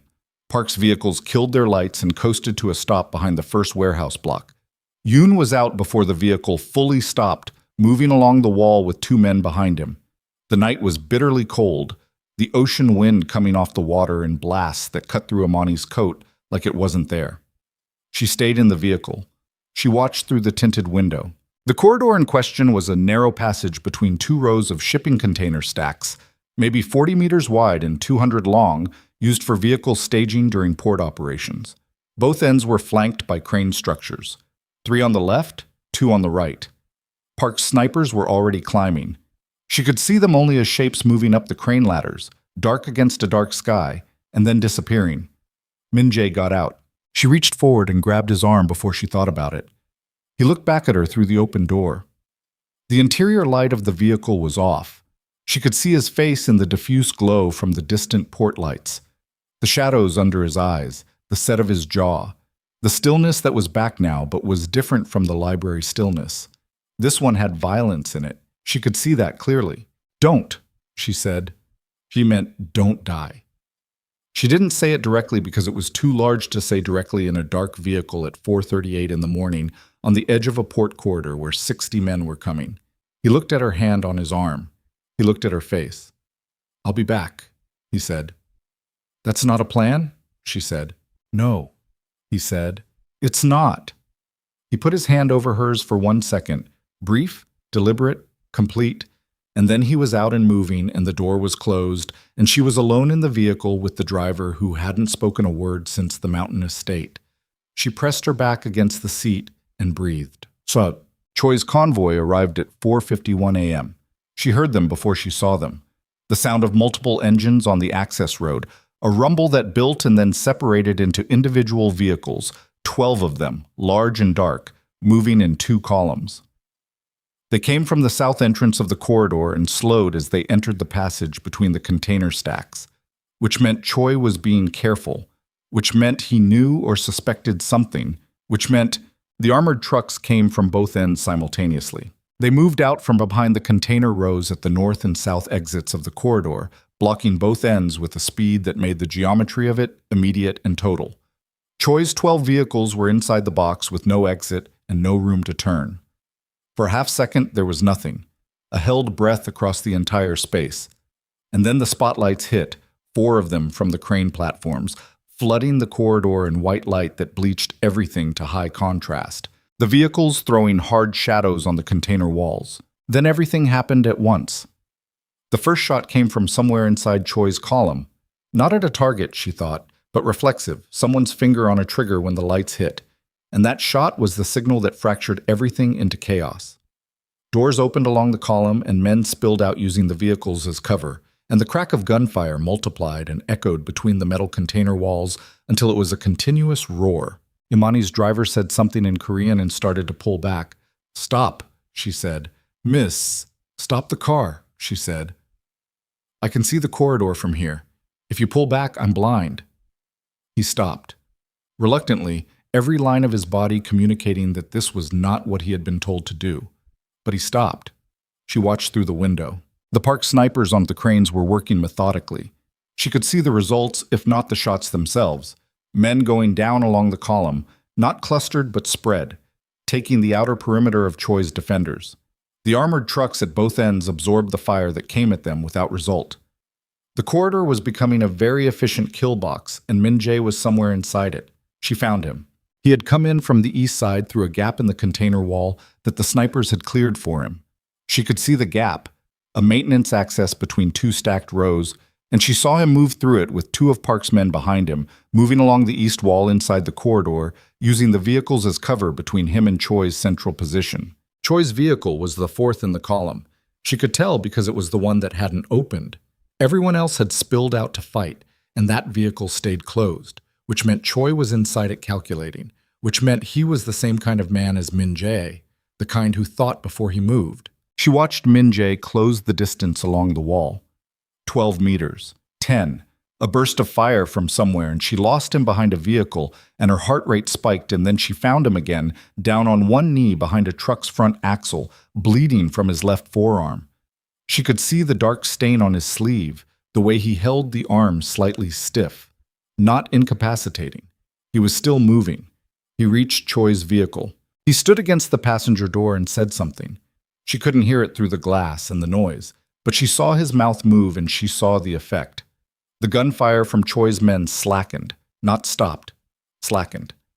Because Min Jae's voice was still something these men responded to, even here, even now, because he had been their boss and the body remembered authority. The door of Choi's vehicle opened. Choi Dong-wook was a big man, broader than Min Jae, older by a decade, with a face that had the particular weathered quality of someone who had spent years doing the things that Min Jae had spent years ordering done. He got out of the vehicle with his hands at his sides and looked at Min Jae. And the quality of that look crossed the distance and the noise and was visible even through tinted glass. Contempt. Genuine contempt. The contempt of a man who had always believed he understood the situation better than the people around him. She couldn't hear what they said. She watched their mouths. She watched their bodies, Min Jae upright and bleeding and completely still, Choi wider in his stance, the stance of a man who believed he still had options. Then Choi moved. Not toward Min Jae, away, a pivot, fast for a man his size, going for the gap in the container wall. Going for the exit that Min Jae had used to come in. Min Jae moved faster. She had not fully understood until this moment what Min Jae was physically capable of when the pretense was gone. In the library he had been still. On the waterfront he had been measured. Here he was something else entirely. The transition was immediate and total, a man dropping whatever overlay he'd been operating under and becoming what he had been trained to be.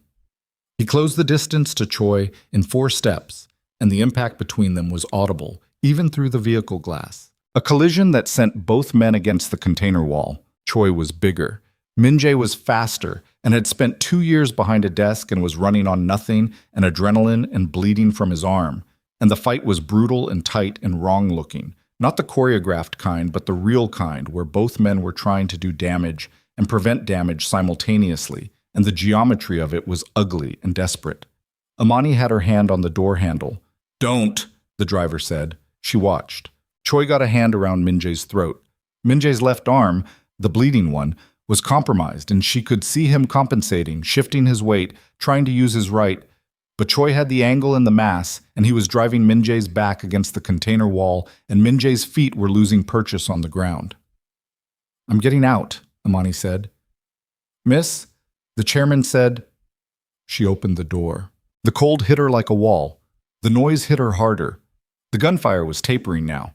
Park's forces had the corridor contained, but the ambient roar of it was still everywhere, bouncing off the metal surfaces in every direction. She moved along the outside of the vehicle toward the corridor entrance, staying low, staying against the container wall, doing the thing her body knew how to do, which was move toward the emergency rather than away. She was 12 feet from the gap in the container wall when one of Choi's men came through it. He was young, mid-20s, moving fast, looking back over his shoulder at something pursuing him. He turned forward and saw her and stopped. They looked at each other for 1 full second. She was a black woman in a winter coat with a library bag still over her shoulder. He was an armed man who had just lost a battle and was trying to exit a kill box. She looked at him and thought about 12 different things simultaneously, and the one that rose to the top was, "He doesn't know who I am." "Get down," she said to him. In Korean. Flat, no inflection, the voice she used in simulation lab when she needed compliance fast. He blinked. "Down," she said again. "It's over. Get down and put your hands where I can see them. He looked behind him, looked at her, looked at the two of Park's men who had just come through the gap with weapons raised. He lowered himself to his knees. She went through the gap. Inside the corridor, the fight had concentrated into 3 points. The armored trucks at each end, where the last of Choi's resistance was crumbling, and the east wall, where Min-jae and Choi were still against the container. Choi's hand was still at Min-jae's throat. Min-jae's right hand had found a grip on Choi's wrist and was working against it, methodical despite everything, but he was losing color in his face, and his feet were 12 inches off the ground. She crossed the corridor at a run. She didn't have a weapon. She had a library bag containing a pathophysiology textbook that weighed approximately 4 pounds. She swung it with both hands and hit Choi Dong-wook across the back of the head with the full centrifugal force of a running start and 4 pounds of medical literature. It was not a movie hit. It didn't drop him. What it did was break his concentration. His grip loosened, his head turned. He looked at her with an expression of pure disbelieving confusion, and that half-second was what Min-jae needed. Min-jae's feet found the ground. His right elbow came up, and the impact to Choi's jaw was compact and precise, and completely unlike the swinging, desperate version of the last 2 minutes. It was controlled, it was targeted, and Choi went sideways and hit the container wall and went down. Min-jae stood over him, breathing hard, his left arm hanging slightly wrong, his face the color of concrete. He looked at Imani. She looked at him. "I told you to stay in the vehicle," he said. His voice was wrecked from the grip on his throat. "I did stay in the vehicle," she said. "For a while."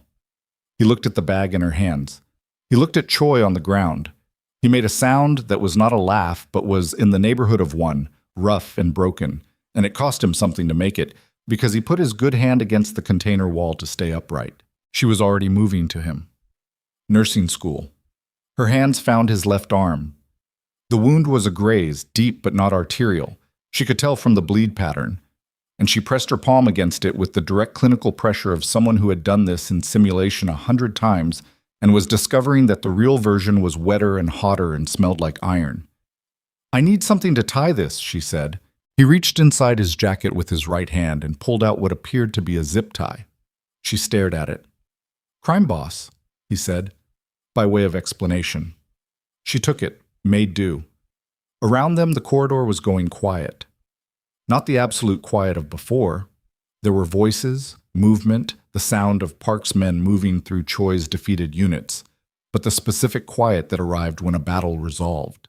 The heavy silence of after. Choi was on the ground, conscious, staring at the container ceiling with the flat, empty expression of a man whose calculations had all come out wrong. 2 of Park's men stood over him. He wasn't going anywhere. Captain Yoon appeared at her shoulder. He looked at Min-jae's arm, looked at Imani's improvised field dressing, looked at her face. "The chairman wants a count," he said, to Min-jae. "Give me a minute," Min-jae said, to Imani. "You hit him with a textbook." "It was the heaviest thing I had," she said. "Pathophysiology," he said, still looking at her arm, still holding the wall. "Ironic," she said, "given the situation." He looked at her. She looked at him. In the white blaze of the spotlights, with the battle cooling around them, and Choi's empire dismantled in a 40-meter corridor, and the dawn starting to put a gray edge on the eastern sky above the container towers, they were 2 people standing in the aftermath of something enormous, and looking at each other across the distance of everything they had both just done. She heard footsteps behind her, deliberate, unhurried. Park Seong-hoon walked into the corridor. He had not fought. She understood now that he never fought directly, that he was the kind of man who built systems that fought for him. But he had been in the rear vehicle, and he walked through the aftermath of the corridor with the specific quality of a man who had seen worse and was assessing this against a long catalog of worse. He looked at Choi on the ground. He looked at his men. He looked at Min-jae. Then he looked at Imani. She was standing in the middle of an Incheon port corridor at 5 in the morning with blood on her hands, not her own, and a zip tie she'd improvised as a wound dressing and a library bag hanging off her shoulder, and she was the only person in this corridor who was not a criminal, who had not chosen this world, who had been brought here by a dead woman's last calculated decision and a library table and the worst cup of vending machine coffee in South Korea. Park Seong-hoon looked at his daughter in the middle of all of it, and something moved through his face that he didn't manage away this time. He let it stay. He walked toward her and stopped 2 feet away and said very quietly, "Are you hurt?" "No," she said. He looked at Min-jae's arm, at the blood on her hands from pressing the wound. He looked back at her face. "You got out of the vehicle," he said. "Yes," she said. "I told you not to." "I know," she said. He held her gaze, and then, so briefly that she almost missed it, almost but didn't, the corner of his mouth moved. Not a smile. Something older than a smile, something that had waited 21 years and was only now in this ruined corridor at the edge of dawn being allowed to. The corner of his mouth moved, and then he turned away because Park Seong-hun was not a man who let things stay on his face long enough for other people to catalog them, and he walked back toward Yoon and the business of accounting for what had just happened in this corridor. And Imani watched him go and understood that this was how it was going to be with him. Not easy, not warm in any conventional sense, not the reunion that movies manufactured. Something harder than that. Something that might, over a very long time, become real. She was okay with that. She turned back to Min-jae. He was still against the container wall, his color returning slowly, his right hand pressed over her improvised dressing on his left arm. He was watching her with the particular focus of a man who had been managing too many things simultaneously and had finally narrowed down to one. "Hospital," she said. "That arm needs a proper dressing and probably stitches." "Later," he said. "Now," she said. "You lost enough blood that your pallor is concerning, and your grip strength on that wall is going to give out in about 4 minutes." He looked at his hand on the wall. He looked at her. "You can tell that from looking." "I'm a nursing student," she said. "Get in the vehicle." They took Choi Dong-wook to a facility she was not told the location of. She did not ask. She understood, in the broad strokes of it, what happened to men like Choi when they lost. Not execution, or not necessarily, but a removal from the board so complete and so permanent that it amounted to the same thing in terms of consequence. She did not ask the details. She filed away the not asking as one of the first small accommodations she was making to this world, and she noted the filing, and she held it where she could see it. She wanted to be honest with herself about what she was accommodating and what she was refusing to accommodate. That line was going to matter. She could already tell. Min-jae's arm was treated at the mountain estate by a doctor who arrived in a car with Busan plates and asked no questions and did her work with the efficient silence of someone on retainer for exactly this kind of situation. Imani watched the procedure from across the room. Butterfly sutures, proper dressing, a saline flush that Min-jae took without reaction, and thought about Northwestern Memorial and her mother's double shifts and the clean fluorescent logic of a hospital where the reasons for the injuries were documented and addressed and not simply managed around. She was sitting in an armchair with her library bag in her lap when Park Seong-hun came into the room. He looked at Min-jae's arm. He looked at the doctor. He looked at Imani. "Come," he said to her. "There are things that need to be said." "Mom." The room he took her to was at the back of the house, smaller than the main meeting room, more personal in the sense that it contained things that had not been staged for effect. A desk, a bookshelf with actual books, not decorative spines, a framed photograph on the shelf that she saw immediately and then made herself look away from because she was not ready yet. He stood at the window. She stood in the center of the room. "The Dragon Crown Syndicate will dissolve within the week," he said. "Without Choi and without Min-jae, there is no coherent leadership. The outer network will absorb into existing structures or disintegrate. The port operations in Busan will revert to neutral management." "That's the operational summary," she said. "That's not what needs to be said." He turned from the window. He looked at her with the full directness of it. No management, no containment. "No," he said. "It's not." She waited. "Your mother," he said. "I want you to know that what I told you was the complete truth. She came to me in 2002, already knowing she was pregnant. She told me she was leaving. She said the child, if it was a girl, she said she already knew it was going to be a girl, would be named Imani. She said Imani meant faith. She said she was going to need it." He paused. "I asked her not to go. She told me that asking her to stay was the same as asking her to destroy what she was trying to build. I didn't have an answer for that." Imani stood with it. "You let her go," she said. "Yes. You had the power to stop her. she said. Not an accusation, a statement. Yes, he said. I had that power. He held her gaze. I didn't use it. She thought about what that cost him. She thought about it genuinely, without the reflex of resentment, trying to see it clearly. A man who operated in a world built on leverage and force, choosing not to use either on the one person he might have needed to. She didn't know if that was love or guilt or some combination of both that couldn't be separated out. She suspected he didn't fully know either. She died in August, Amani said. Pancreatic cancer. She was diagnosed in April and she was gone by August. He said nothing. His face was still. But his hands, she noticed, had moved. His right hand had come up and pressed flat against his sternum, briefly, a gesture so private and so involuntary that she thought he didn't know he'd made it. She looked at the shelf. She looked at the photograph. She made herself look at it fully this time. It was her mother. Young, early 20s, the way she looked in the photographs from before Chicago, from the shoebox Imani had found while going through the apartment, standing outside a building that looked like it might have been a university or an administrative office. Standing beside a man who was younger than the man in front of her by 30 years, but was recognizably the same person in the bone structure of the face. They were both looking at the camera. They were not touching. But the distance between them in the photograph was the distance between two people who were choosing the gap deliberately, who had agreed on the gap, and the agreement was visible in the inches between their shoulders. She looked at the photograph for a long time. "I'm not going back to Chicago," she said finally. Park turned slightly. "Not yet," she said. "I'm going to finish the program. The scholarship year." She met his eyes. "My mother sent me here to finish the program. That's what I'm going to do." He was quiet for a moment. "And after?" "After," she said. "We'll talk about after." She paused. "I'm not walking away from this. From you.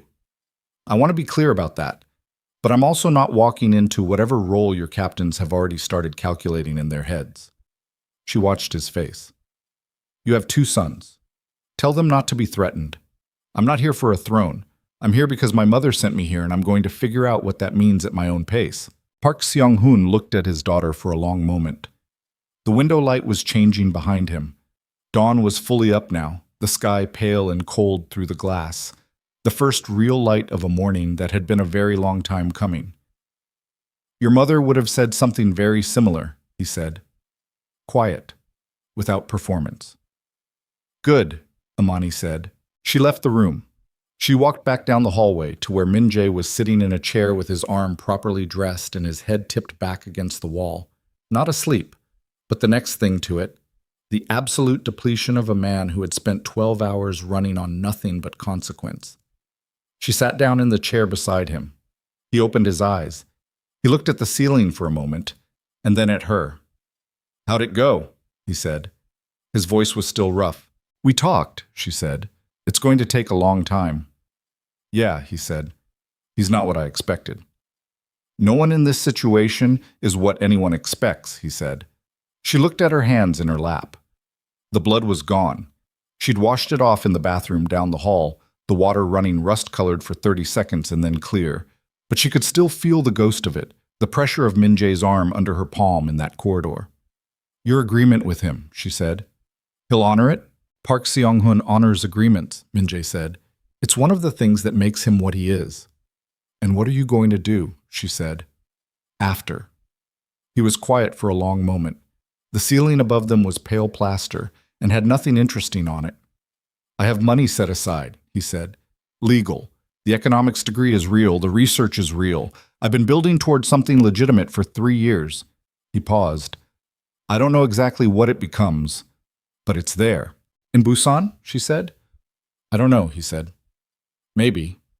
She nodded. She looked at the ceiling too. "I have 14 more weeks in the program," she said. "Simulation labs on Mondays and Wednesdays. Pharmacology on Thursdays." He turned his head to look at her. "The library's going to be very quiet," she said, "without someone taking up the center table." He looked at her for a long moment. Something in his face was open in a way it had not been in the library, in the vehicle, in the corridor, the way things opened up in people after the worst had happened, and there was nothing left to protect, except the thing that actually mattered. I could audit an economics seminar, he said. Thursdays. She looked back at the ceiling. You'd have to buy your own coffee, she said. The machine on the third floor is terrible, he said. I know, she said. I've been drinking it for 3 months.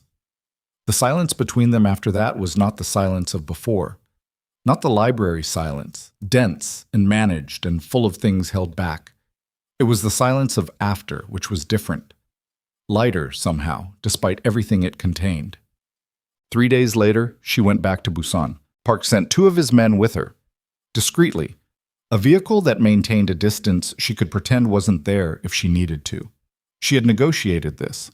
She had told him clearly, I am not a package to be transported. I am a person with a schedule, and if you want me to tolerate protection detail, it needs to be invisible enough that I can function. He had agreed with the slight nod of a man who recognized a position that was not negotiable and chose his battles accordingly. She filed that away too. She was building a catalog of him, the way she had built a catalog of Min-jae over November and December. Learning him in the small, consistent details, which was the only way to learn anyone who didn't give themselves easily. The university looked exactly as she had left it. This was almost offensive. The library, the cafeteria, the simulation lab with its fluorescent lights and its plastic mannequins and its smell of artificial antiseptic. All of it was indifferent to the fact that the person walking through it had spent 3 days in a mountain estate north of Seoul, learning the shape of a father she had never known existed, while the criminal empire built to use her against him burned itself out in an Incheon port corridor. She went to the simulation lab on Monday. She went to pharmacology on Thursday. The library table on Thursday night was empty. She sat down. She unpacked her bag. Pathophysiology textbook, notebook, pen. She set them out in the order she always set them out. She looked at the chair across from her. She looked at the 2 power strips and the overhead lamp and the high windows showing a sky that was clearing for the first time in weeks, the cloud cover pulling back to show something that was almost blue in the late afternoon light. She opened her notebook. She studied for 2 hours. At 8:15, the chair across from her pulled back. Min-jae sat down. He had a thermos. His own, not the machine. He set it on the table and then produced a second cup, small, ceramic, which he filled from the thermos and pushed across to her without looking up, the exact motion of someone who had done this enough times that it required no ceremony. She looked at the cup. She looked at him. He had opened a laptop and was reading something, and the quality of his stillness was the library stillness, the real one, the one that didn't have violence running underneath it. He had a neat line of sutures on his left forearm where the sleeve was rolled up. He looked like what he had always looked like at this table, a graduate student who took things seriously. She picked up the cup. The coffee was not from a vending machine. It was actual coffee, which meant he had gotten to Busan early enough to find a decent cafe, which meant he had planned to be here at this specific time, which was information she noted and did not comment on. She drank. She studied. At 10 o'clock, she looked up and said, "What are you actually researching?" "Port logistics economics," he said. "Shadow markets and their relationship to formal import infrastructure." "The legal version." She looked at him. "You're writing your thesis on the industry you just left." "The knowledge is accurate," he said. "The application will be different." She held his gaze. "That's either brilliant or insane." "Possibly both," he said. She went back to her notes. He went back to his screen. The reading room was quiet around them, the overhead lamps warm, the high windows showing a wedge of night sky that had stars in it, actual stars. The cloud cover finally gone. She couldn't remember the last time she'd seen stars over Busan. Maybe she never had. In the weeks that followed, she built a life that was 2 things simultaneously, and the doubling was uncomfortable and necessary, and she did not pretend otherwise. There was the program, the simulation labs, the pharmacology exams, the clinical observation rotations at a Busan hospital, where she spent 2 days a week in the wards learning the shape of real medicine as opposed to the practiced version. She was good at it. She had always been good at it. Her attending supervisor, a woman in her 50s named Dr. Song, who had no patience for performance and complete respect for competence, told her in week 3 that she had better clinical instincts than half the residents Dr. Song had supervised in her career. Amani accepted this without deflecting. Her mother had taught her to accept what was true without flinching. And there was the other life. The calls with Park Seong-hun twice a week, that began as briefings and became, incrementally and awkwardly and with many false starts, something closer to conversation. He told her about the Park dynasty's legitimate holdings, the shipping operation, the pharmaceutical distribution network, the real estate arm that he had been quietly cleaning for 5 years in preparation for a transition he had not publicly announced. He told her about her half-brothers, Zhongjae, the elder, who was serious and competent, and would be threatened by her regardless of what she did, and Minho, the younger, who was less competent and would be threatened by her in a different way. He told her these things plainly, without spin, which she appreciated. She told him about nursing school, about the clinical rotations, about Dr. Song, about her mother's habit of arguing with the television and always losing. He listened. He was, she discovered, a very good listener. She supposed that made sense. A man who had built and maintained a complex empire for 20 years had to understand information at a level most people didn't reach. She did not call him father, not yet. She called him nothing. She addressed him directly, without title, and he accepted this with the slight nod that she had come to recognize as his version of accommodation. She was building something. She didn't know its final shape yet. She was okay with that. In February, she flew to Chicago for a week. She had told Park. She had not asked permission. She had told him, which was a distinction she maintained with precision, and he had understood the distinction, and he had arranged for the discreet presence to extend to American territory without commenting on the logic of it. She went back to the apartment above the laundromat. The super had kept it as she'd left it. She'd kept paying rent from the scholarship stipend because she hadn't been able to make herself call and cancel. She stood in the doorway for a full minute before going in. The apartment smelled like her mother. Faintly, 4 months was a long time, and the smell was more memory than actual yet. But it was there in the particular quality of the warm air from the heating vent and the smell of the coat closet and something she couldn't locate or name that was simply and completely Denise Brooks. She sat on the couch. She sat there for a long time. She went through the nightstand drawer again. She took out the photograph. The faded one, her mother young and serious outside the building in Seoul, the words on the back. Don't look for it, please. She held it and looked at it and thought about everything her mother had known and carried and decided and calculated and managed alone for 21 years, with no one to share it with, building a wall with one hand and a daughter with the other. She thought, you couldn't tell me. I understand now that you couldn't tell me, but I want you to know that I found it anyway, and it was terrifying, and I survived it, and I think you knew I would. She did not cry. She had been expecting to, and she didn't. And after a while she understood that the crying was done. Not because the grief was done. Grief didn't work like that. But because she had moved through something in the last 3 months that had changed the shape of what she was carrying. It was still heavy. It would always be heavy. But it was a different configuration now. She went to Northwestern Memorial on her 3rd day. She went to the ward where her mother had worked, and she found the charge nurse who had worked beside Denise Brooks for 11 years. A woman named Kathleen, broad and direct, who had come to the funeral and stayed for the whole thing. And she sat with Kathleen in the break room for 2 hours, and they talked about her mother in a way that nobody had talked about her with Amani yet. Not the grief version, the real version. The woman who had argued about medication protocols in team meetings and won. The woman who had remembered every patient's family member by name. The woman who had, Kathleen said with a particular emphasis, been the kind of nurse that made other nurses want to be better. Imani listened. She filed it all away. She held it. On her last day in Chicago, she went to her mother's bank and transferred the remaining balance to the account she had set up for what she was building. The foundation had not been formally established yet.